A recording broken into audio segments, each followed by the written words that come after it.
Father Giverny speaks to our mission as Knights of Columbus. In the name of the Father, and the Son, and the Holy Spirit. Amen.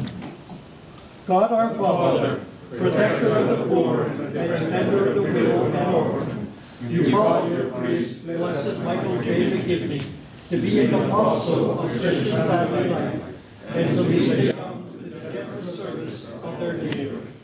Through the example of his life and virtue, may we follow your Son, Jesus Christ, more closely, fulfilling his commandment of charity and building up his body, which is the church. Let the inspiration of your servant prompt us to greater confidence in your love, so that we may continue his work of caring for the needy and the outcast.